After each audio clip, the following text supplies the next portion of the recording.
So let's just jump right into it. So first off, I want to talk about discretion. Discretion. The word discretion. You, as much as you want to be a part of something, it's better to keep it to yourself sometimes, because your credentials can speak for themselves. But more on that, we'll come to that. But I just feel like if you're new to campus or you don't know anybody, don't make the first thing people know about you is that you want to be a Delta. Like, that's not where you need to start. Don't be posting tweets about being a future anything, stuff like that, because it's frowned upon, okay? People just they don't want to see that. They don't want to hear that. It's something to be earned, and it is a privilege. So everybody's not going to be able to be a part of it. So make yourself stand out with your silence at first, is the first thing I would say. And then the second thing I would say is let your qualifications speak for themselves. So if you want to be a part of a sorority or a fraternity, and you, first thing you need to do is you need to Google all of them, all the sororities, all the fraternities. You need to look them up and see what they're each about, because although they're different, they all have common goals, and that is to help the community and, you know, uplift the Black community, as far as the Black ones anyway. So Google them. Even if you already think you know what you want to be and all that, just do some research, at least basic Google research, and find out what you really think. Then look for something about that particular school. So if you go to Alabama State, then you need to look up Beta Pi or Beta Eta if you want to be a Delta. And you need to find out what their qualifications are. You need to find out what GPA they want, what type of community service they want you to have. All those things are important. And then exceed those expectations. So if the minimum GPA is a 2.5, you could probably get in with a 2.5, but you would be a lot harder to deny with a 3.5. So that's my take on that. Just make yourself look like the best candidate possible. That's really the goal. You want to be undeniable.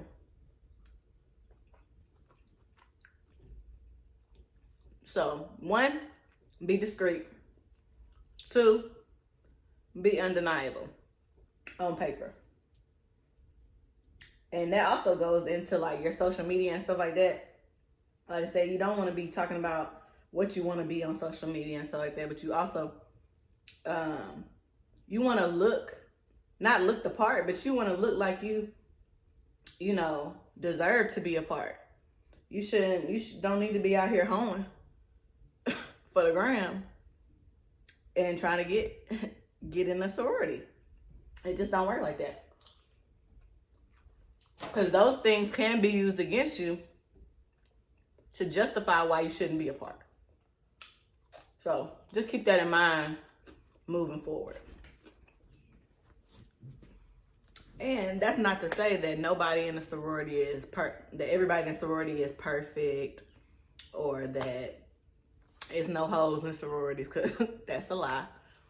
But it is to say that, you know, there's a standard, and you want to at least uphold it as much as possible before you even get in, because, you know, why do you want to be a part of something that you're not in alignment with?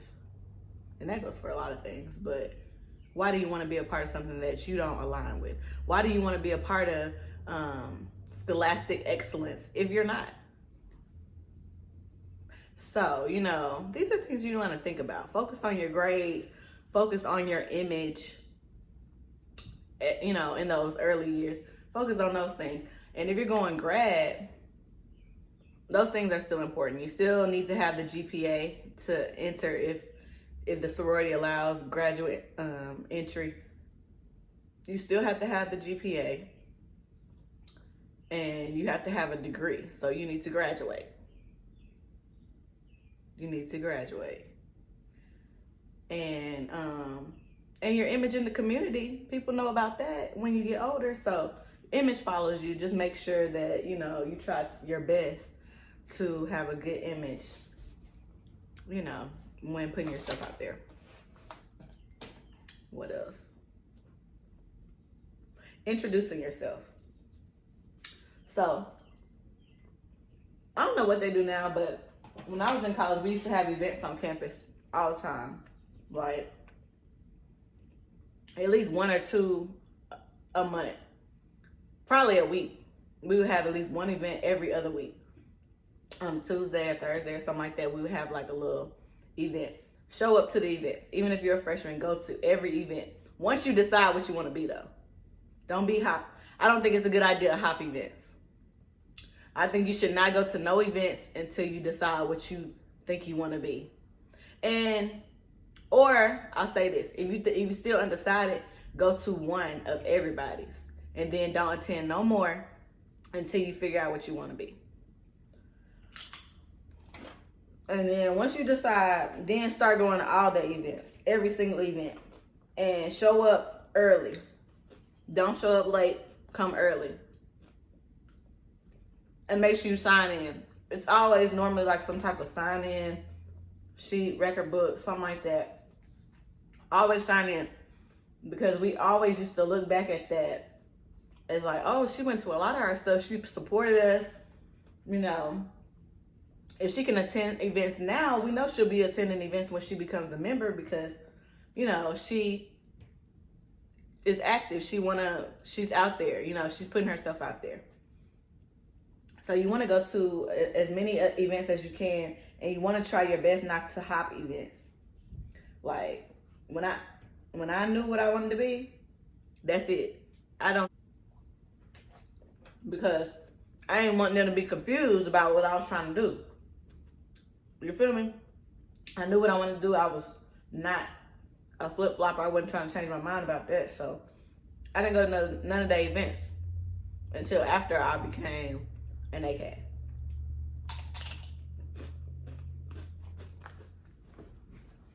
And although you're being discreet, you know, showing up to the events and stuff like that, that's how you're showing your interest. That's how they know. If you at every one of our events, you at all the parties, you know, you speak, say hello to people. Say hello when you see them in the hallway, when you see them in class. If you when you see them in the community, so say hello. It goes far. Just say hello. You know, they gonna know that you want to be down. They will know. Trust me. They gonna definitely know. And then if you have someone that you know, like someone that's already a part that you do know personally, that you personally know now, don't walk up to some random member of a sorority and be like, oh, I want to be this. Because at that point, they can't say anything to you further because that can be a sign. That's kind of one of the rules in hazing or whatever like that. Like once you acknowledge that you want to be a part, then I'm supposed to cease contact with you. So for me, I feel like, you know, if I already know you, that's totally different. That, you know, we could just be having a general conversation. If I don't know you, then that's a little, now I'm gonna have to not talk to you, because if I'm only talking to you because of this, then it could be perceived as hazing, which whatever.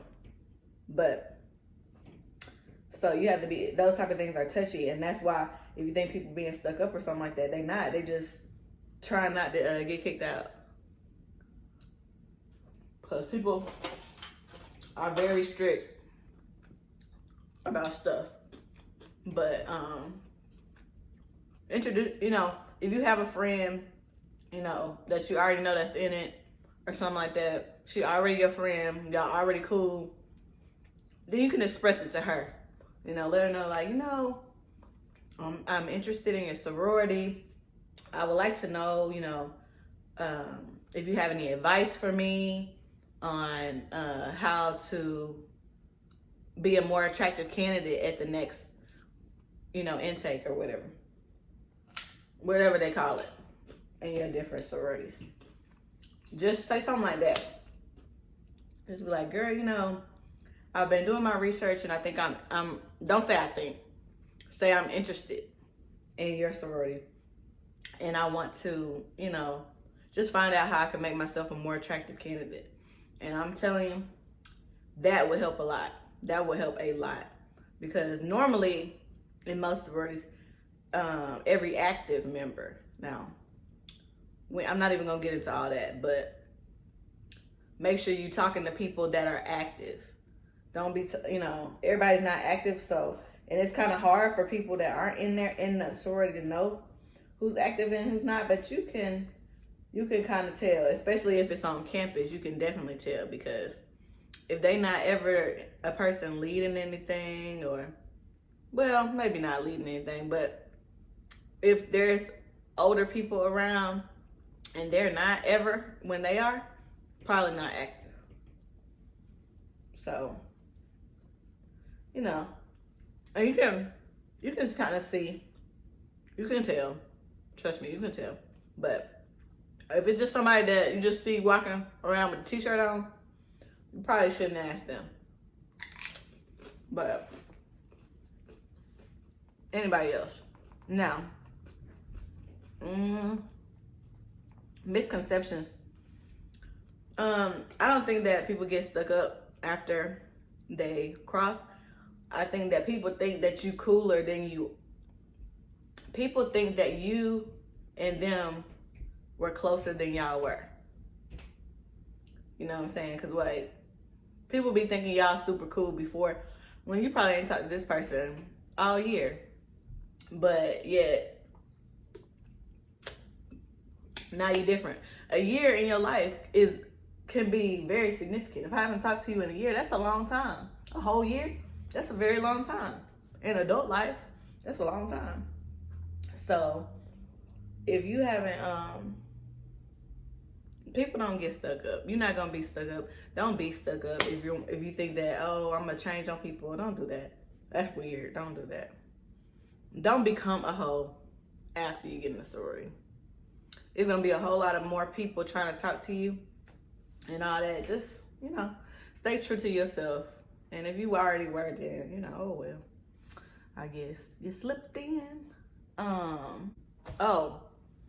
One thing people think about joining a sorority is some people think that, oh, when I join, I'm going to be best friends with everybody on the line.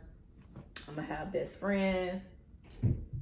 It's great that if you do, and for most people, I know that everybody has taken away at least one great friend from their line, at least one. But I would not say that you're going to be cool with everybody.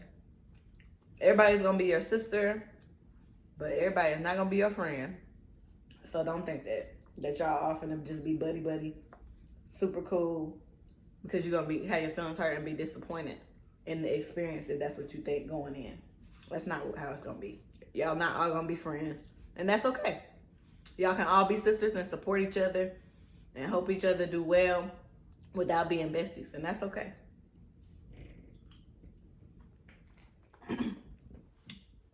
And the last thing I'm going to say about joining a sorority is, unlike one of the biggest differences between the predominantly Caucasian sororities and the Black sororities is that it's lifelong membership. So you want to, once you get in, work. If you're joining it for the glitz and glamour of it, you're joining it for the wrong reasons to begin with. You know what I'm saying? And you can join any other club and do that. To just wear the colors and stroll and do all that. You can join any organization and do that. Any campus organization can do that. But if you want to truly impact change in a major way with like-minded women, then, you need to be active. You need to be out in the community, out in the streets, really helping people and giving back. And, is something that you really want to think about before you jump in, because it's not cheap. It's not cheap. Not getting in, and then you pay every year. It's an annual fee to be an active member.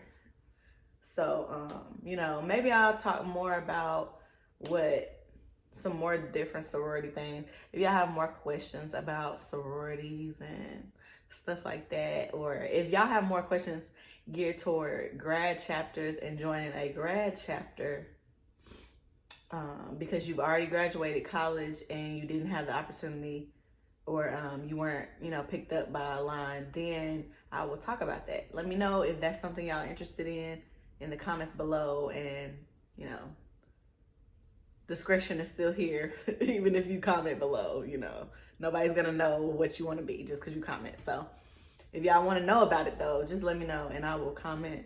I'll do a video on that. So thank y'all for watching, and make sure you like, subscribe, and turn on those post notifications.